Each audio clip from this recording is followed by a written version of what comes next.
একটু থামো, স্ক্রল করো না। আমি জানি তুমি এখন ঠিক আছো না, হয়তো তুমি বাইরে থেকে হাসছো, কিন্তু ভেতরে ভেতরে তুমি অনেক কিছু নিয়ে লড়াই করছো। তোমার মাথার ভেতরে এমন কিছু চিন্তা চলছে যেগুলো তুমি কাউকে বলতে পারো না। আমি পারবো তো? যদি আমি হেরে যাই, যদি আমার কিছুই না হয়? তুমি এই চিন্তাগুলো থামাতে চাও, কিন্তু যত থামাতে চাও তত এগুলো বাড়তে থাকে। ঠিক বলছি তো? তো আজকের এই কথাগুলো শুধু একটা ভিডিও না, এটা তোমার জীবনের একটা মোড় ঘুরিয়ে দিতে পারে। চলো একটা দৃশ্য কল্পনা করি। রাত গভীর, সবাই ঘুমিয়ে গেছে, ঘর নিঃশব্দ, আর তুমি একলা শুয়ে আছো, চোখ বন্ধ করছো, কিন্তু ঘুম আসছে না। কারণ তোমার মাথার ভেতরে একটা যুদ্ধ চলছে। আগের ভুলগুলো, ভবিষ্যতের ভয়, আর আজকের চাপ, সব একসাথে তোমাকে আঘাত করছে। তুমি ভাবছো, আমি কেন এমন? আমি কেন এত বেশি ভাবি? আমি কি কোনোদিন ঠিক হব? শোনো, এই প্রশ্নগুলো শুধু তোমার না, এই পৃথিবীর অসংখ্য মানুষ এই একই চিন্তার সাথে প্রতিদিন লড়ছে। তুমি একা না। এখন একটা সত্যি কথা বলি, তোমার মাথায় যে চিন্তাগুলো আসে তার বেশিরভাগই সত্যি না। এক সেকেন্ড থামো। হ্যাঁ, তোমার নিজের মস্তিষ্কই তোমাকে ভয় দেখাচ্ছে। মস্তিষ্ক সবসময় খারাপটা আগে ভাবে, কারণ সে তোমাকে বাঁচাতে চায়। কিন্তু আজকের দিনে এই অভ্যাসটাই তোমাকে কষ্ট দিচ্ছে। তুমি যত বেশি ভাবছো তত বেশি দুশ্চিন্তা বাড়ছে। 2 সেকেন্ড থামো।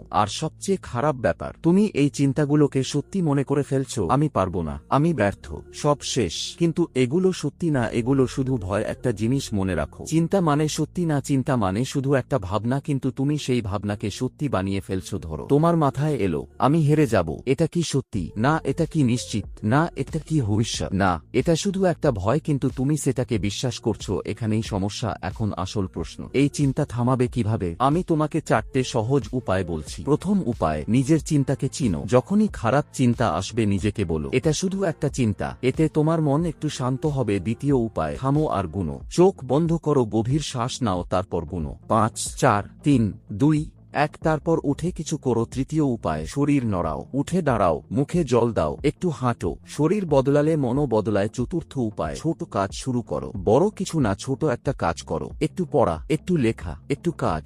কাজই হলো এই সমস্যার ওষুধ। শোনো, তুমি দুর্বল না, তুমি ভাঙা না, তুমি হারিয়ে যাওনি। তুমি শুধু দুশ্চিন্তার ফাঁদে আটকে গেছো, আর তুমি চাইলে এখান থেকে বের হতে পারো। শেষ কথা, আজ থেকে একটা কথা মনে রাখো, চিন্তা আসবেই, কিন্তু তুমি ঠিক করবে কোনটা বিশ্বাস করবে। তোমার জীবন তোমার হাতে। যদি এই কথাগুলো তোমার মনে লাগে তাহলে এই ভিডিওটা অন্য কাউকে পাঠাও, কারণ হয়তো সেও একই কষ্টে আছে। আর হ্যাঁ, এই চ্যানেলটি যদি তোমার ভেবে থাকো তাহলে এই ছোট্ট চ্যানেলটি সাবস্ক্রাইব করে লাইক কমেন্ট করে জানিও। আর পারলে এই ভিডিওটি তুমি সেভ করে রাখতে পারো।